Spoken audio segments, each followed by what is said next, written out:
The first thing you'll do in Photoshop is either open a file or create a new file. So let's go over how to do both. When you launch the latest version of Photoshop CC, you may see a start screen that looks something like this. If you wanted to open an existing image, you could go to the Open button on the start screen and click, or if you wanted to create a new image from scratch, you could use the New button on the start screen. But there's another way to get to these same commands from anywhere in Photoshop. So even if your start screen isn't showing, you can always go up to the File menu at the top of Photoshop and choose New or Open from there. Let's go ahead and choose Open from the File menu to open some existing image files into Photoshop. That will launch your Mac Finder or your Windows File Explorer, where you'll navigate through your file system to an image file and select it. You could select one of the practice files that come with this tutorial, as I'm doing, or you can select an image of your own. If you want to open more than one image at a time, hold the Command key on a Mac or the Control key on Windows and select another image file. Then click the Open button. Both selected images open into Photoshop's editing workspace, which is called the Document window. At the top of the Document window, there is a tab for each open image, and the tab tells you the name of the image.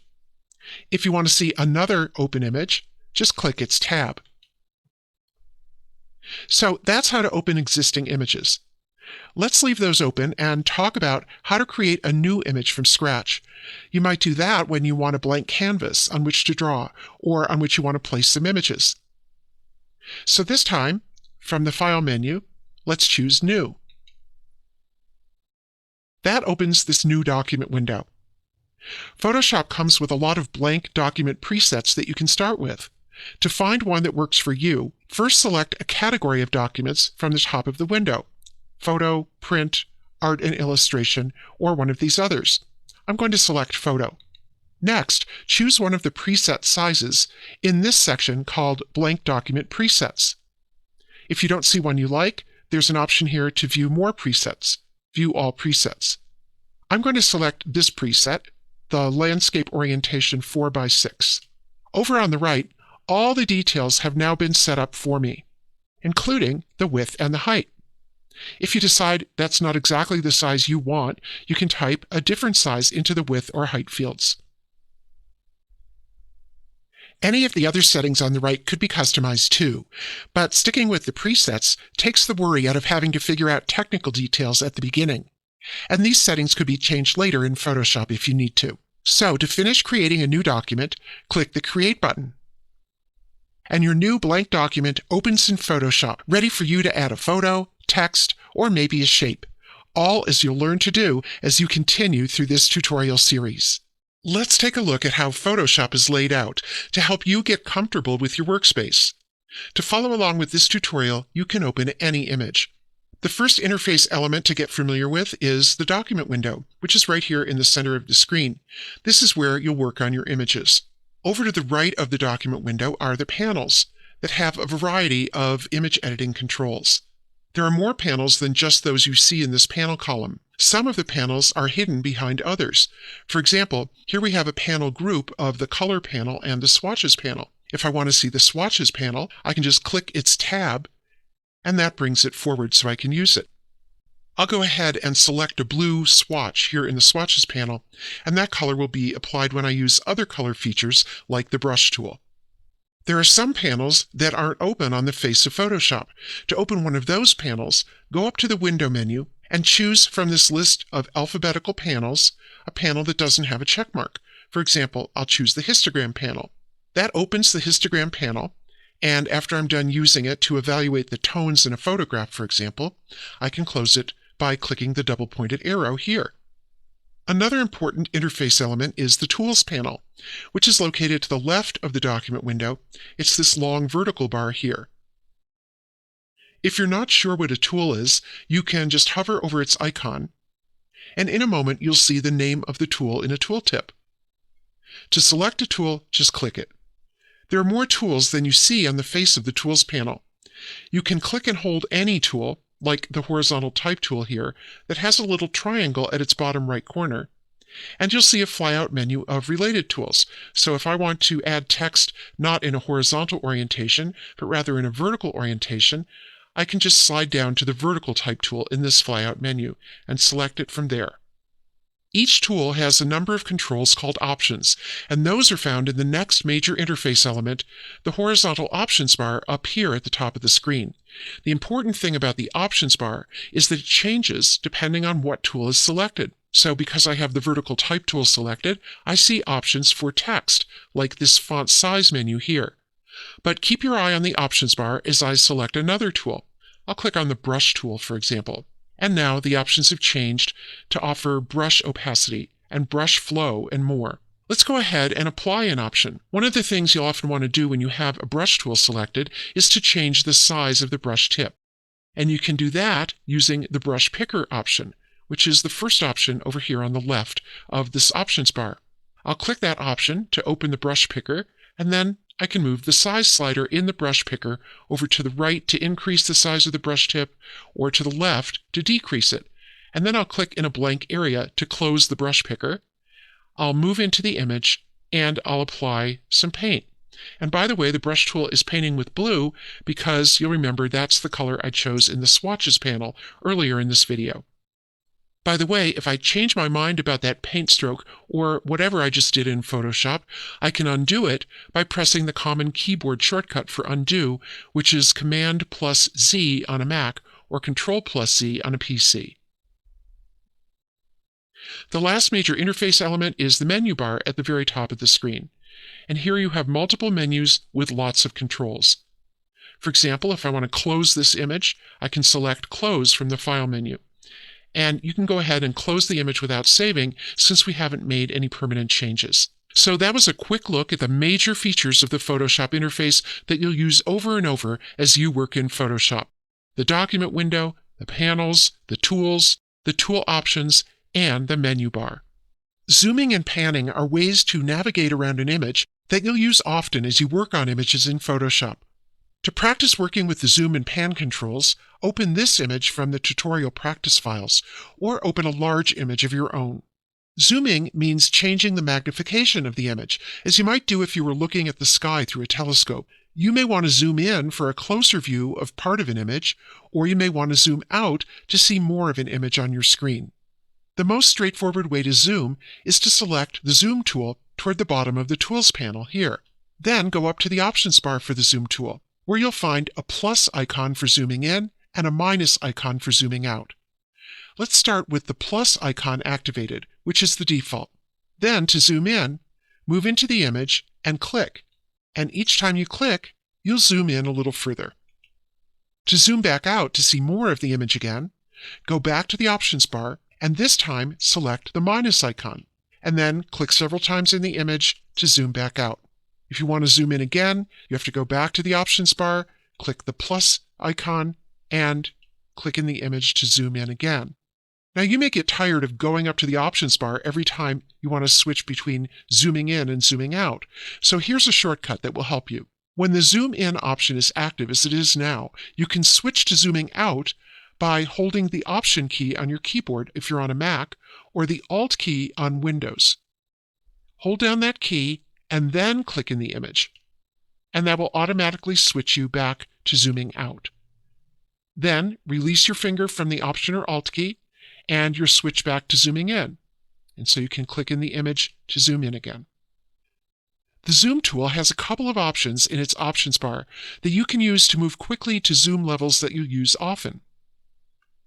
The Fit Screen option here in the options bar comes in handy when you're zoomed in like this and you want to get back to a view of the entire image.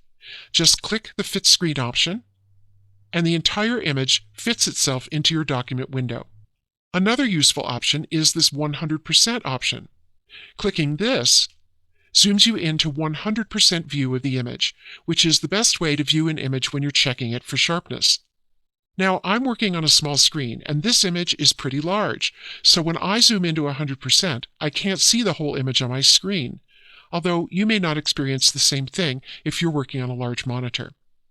So if I want to see a different part of this image at this zoom level, I'm going to need to move the image around in my document window. That's called panning, and it's done with another tool, the Hand tool. So I'm going to go back to the Tools panel, and I'm going to select the Hand tool there, which is just above the Zoom tool. Then I'll move into the image and notice that my cursor is now changed to a hand icon. I'll click, drag, and move the image in the document window to a place that I want to see, and then I'll release my mouse. When I'm done checking the sharpness here and I want to go back to view the entire image on screen, I'll go up to the options bar for the hand tool, and there I'll see the same fit screen option that we had for the zoom tool. So I can just click fit screen in the hand tool options bar, and that takes me back to see the entire image in my document window. Let me show you another way to zoom. Instead of clicking, you can do continuous zoom by holding your mouse down on the image. I'll go back and get the zoom tool in the tools panel, and then I'm going to click and hold in the image. And the image zooms in continuously. If you zoom in really far like this, you can see the pixels that are the building blocks of an image in Photoshop. By the way, the size of these pixels can affect the image quality of a print, which is why image resolution is an important topic, especially for printing, something we'll talk more about when we cover resizing an image later in this series. I'm going to go up to the options bar and click Fit Screen so I can see the entire image on my screen again. One more thing. Let's say that you're working with another tool, maybe the brush tool, and you're painting in a small area, and you don't want to switch out of the brush tool over to the zoom tool just to zoom. Well, there's a shortcut that you can use instead of the zoom tool, and that is to hold the Command key on a Mac or the Control key on a PC as you press the plus key on your keyboard. And every time you do that, that will zoom you in. If you want to zoom back out, hold the Command key on a Mac or the Control key on a PC and press the minus key on your keyboard. And that will zoom you back out. So that's an introduction to zooming and panning that I hope will help you to navigate your images as you're working on them in Photoshop. To finish up with this lesson, you can close this image without saving. Photoshop gives you lots of flexibility to change the edits that you make. In this video, we'll explore how to undo, redo, and step back in time as you're editing. You can follow along with this file from the practice files for this tutorial or an image of your own. Let's start by making some paint strokes on this image. Select the brush tool in the Tools panel. Then go over to the Swatches panel and click on a color there. You can use any color that you like. Move into the image and make a brush stroke. By the way, if your brush tip isn't big enough, go up to the options bar for the brush tool. Click on the brush picker and set the size there. I'll click off of that picker to close it. Let's make a couple more strokes. Go to the Swatches panel again, select another color, and stroke. And let's do that one more time.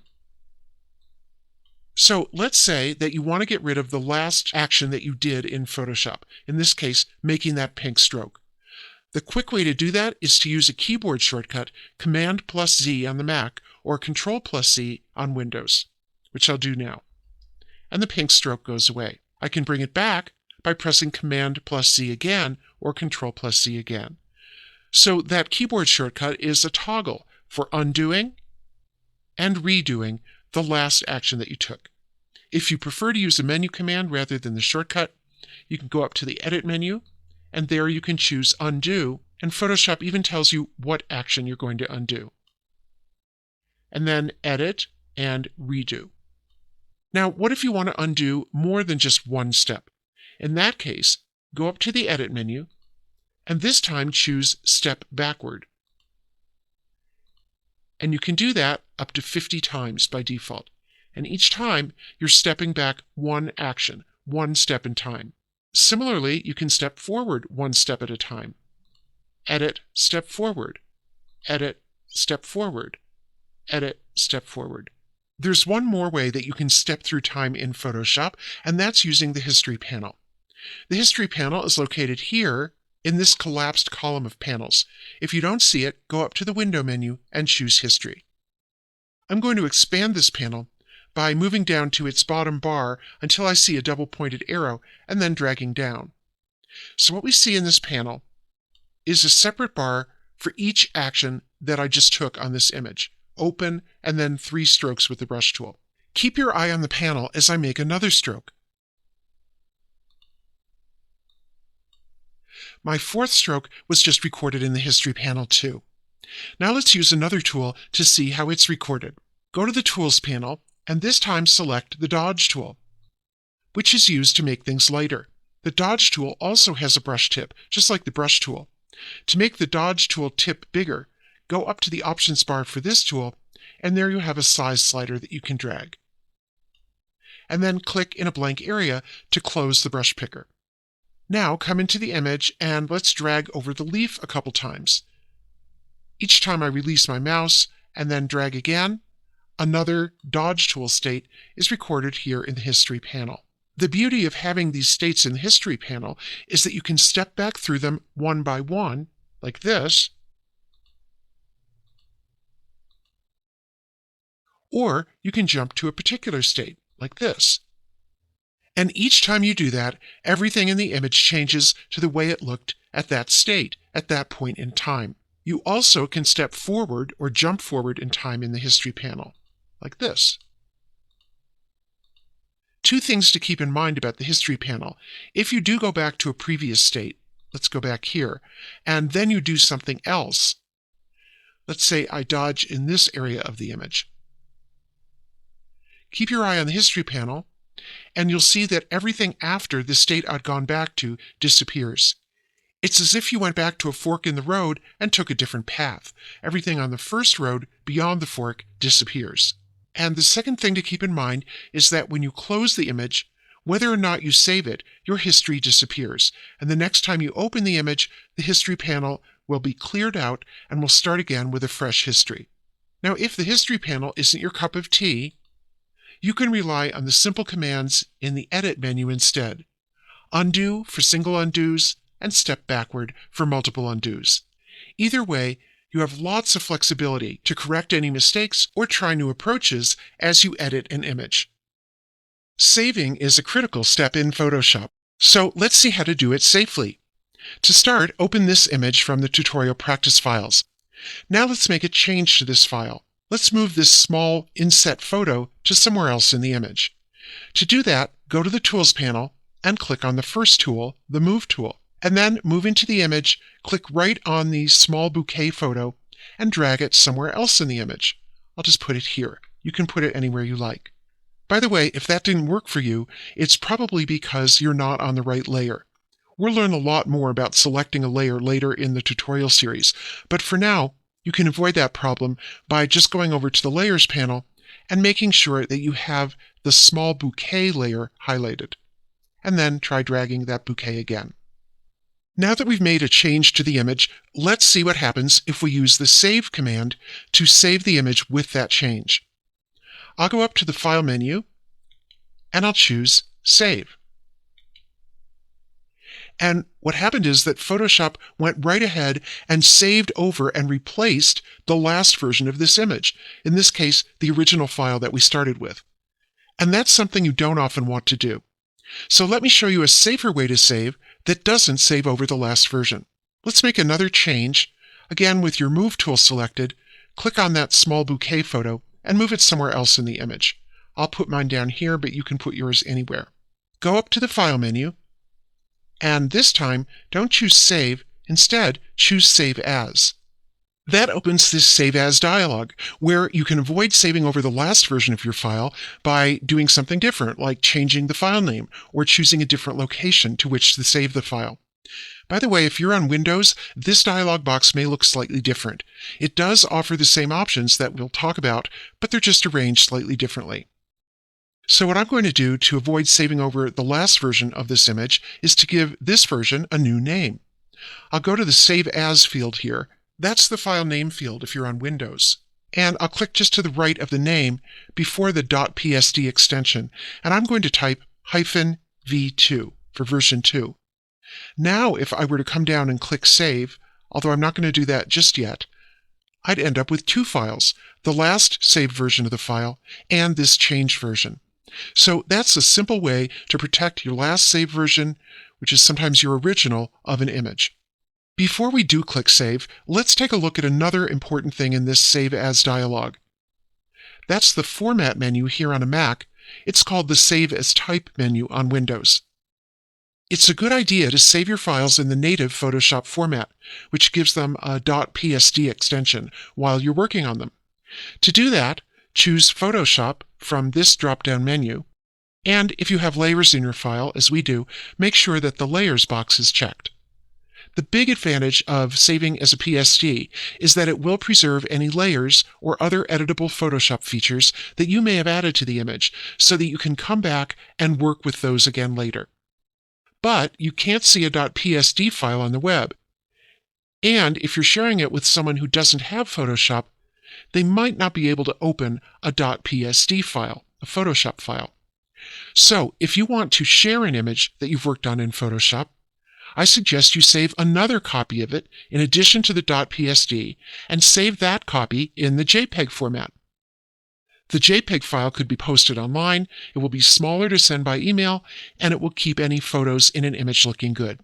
So let's go ahead and do that. I'm going to go to my Format menu, and I'll choose JPEG. And then I'll go down to the bottom right and click Save. That triggers this small window of JPEG options. I suggest you just leave these at their defaults and click OK. Finally, here are a couple bonus tips about saving. First, save often. Don't wait until you're done to save a file you're working on. Second, save early. This is especially important if you've created a new file from scratch with the new command, because until you do save, that file hasn't been permanently saved to your system and could be lost if your computer crashes.